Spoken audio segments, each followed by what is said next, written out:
और जी आप कह रहे हैं कि कभी-कभी मेरा मन नाम जप करते समय इधर-उधर भटकता है और कभी-कभी मुझे नाम जप करते हुए नींद आने लगती है। तो महाराज जी ऐसे में हाँ, क्या करूं? दोनों बातों में सावधानी रखनी है। जब हमारा मन नाम को छोड़ करके जहाँ जाए वहाँ वहाँ से हटाकर नाम में लगाना है। ये सबका प्रश्न है लगभग।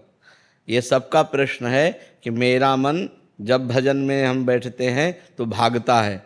ये अर्जुन जी से लेकर बड़े बड़े साधकों का प्रश्न है। तो जहाँ जहाँ मन संसार में जाए वहाँ वहाँ से हटा करके हम नाम में लगाएं, या जहाँ जहाँ संसार में जाए वहाँ वहाँ हम भगवान को देखने की चेष्टा करें। इस वस्तु के रूप में भगवान, इस व्यक्ति के रूप में भगवान, इस स्थान के रूप में भगवान, क्योंकि भगवान के सिवा कोई नहीं है। इससे हमारा मन शांत होने लगेगा।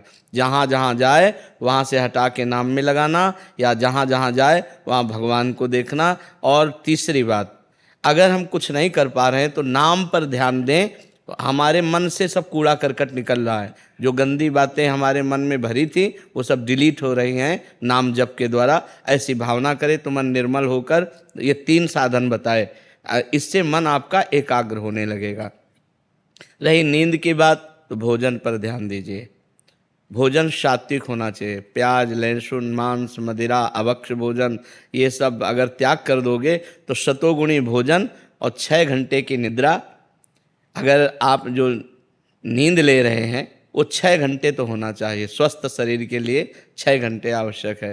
तो अगर आप 10 बजे रात के सो जाएं तो 11, 12, 1, 2, 3, 4, 4 बजे आपकी आँख खुल जानी चाहिए और फिर नींद नहीं आना चाहिए। अगर नींद आती है तो खड़े होकर भजन करना चाहिए, टहलने लगना चाहिए, ठंडा पानी रख ले मुख में ऐसे डाल लेना चाहिए। नींद भजन में नहीं आनी चाहिए।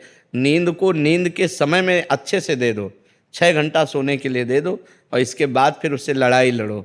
फिर उसको मतलब आलस्य प्रमाद में समय नष्ट नहीं होना चाहिए। जैसे हमें बैठे नींद आ रहे तो हम खड़े हो गए, खड़े भी हमें परेशानी हो रही तो हम टहल रहे हैं, पानी मुंह में डाल रहे हैं, मुंह में पानी डाल के मुंह पोंछ करके फिर हम भजन में बैठते हैं। लड़ाई लड़नी पड़ेगी तब नींद पर विजय प्राप्त होती है। तो दोनों साधनों को देखे। मन जो बार बार भागे तो इन साधनों को, और जब नींद आवे तो ऐसे। पर भोजन का सुधार कर ले।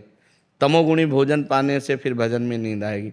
बासी नहीं पाना, बहुत लाल मिर्च नहीं पाना, बहुत तेल के नहीं पदार्थ पाने, और ये अभक्ष्य पदार्थ जो त्याज्य हैं उनको नहीं पाना। इससे सतोगुण बढ़ेगा। सतोगुण से नींद नहीं आएगी। नींद आती है तमोगुण से। निद्रा आलस्य प्रमादोत्तम तत्तामस मुदाहरतम। तमोगुण से ही नींद, आलस्य और प्रमाद की उत्पत्ति होती है।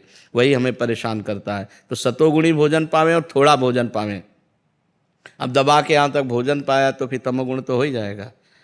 अगर हमारा 8 रोटी से काम चलता है तो हम 5 रोटी में लावें धीरे धीरे। वैसे 24 घंटे में शोध किया गया तो 400 ग्राम अन्न से भरपूर स्वस्थ जीवन चल सकता है। पर अपने देखो, किलो 2 किलो तो एक बार में हो जाता है, सब्जी दाल सब मिला के खान पान। अब पानी चाहिए। जैसे हम 1 किलो अन्न पाए तो हमें 2 किलो पानी चाहिए, उसमें डबल पानी तो हमें चाहिए ना। और फिर वायु के लिए जगह चाहिए। पेट में थे, अब पेट में दबा के अन्न ही भर लिया, फिर पानी तो ऊपर सांस फूल रही है और भजन में मन नहीं लगेगा, प्रमाद स्थिति। अल्पाहार, थोड़ा भोजन पाए, अच्छे से जल जितनी आवश्यकता है 3-4 लीटर 24 घंटे में तो जल चाहिए ही, और वायु के लिए जगह खाली रहनी चाहिए। तो साधक साधना कर सकता है। नहीं तो अब होड़ लगाकर भोजन पाने वाले हैं कि हम तो फिर भजन नहीं होगा। जिसका भोजन नीरस उसका भजन सरस, और जिसका भोजन सरस उसका भजन नीरस। पक्की बात समझ लो। भोजन में बेस्वाद पाना चाहिए। दाल रोटी सब्जी उसमें कोई स्वाद, लेकिन स्वाद नाम में लेना चाहिए। राधा राधा राधा, तब स्वाद आएगा।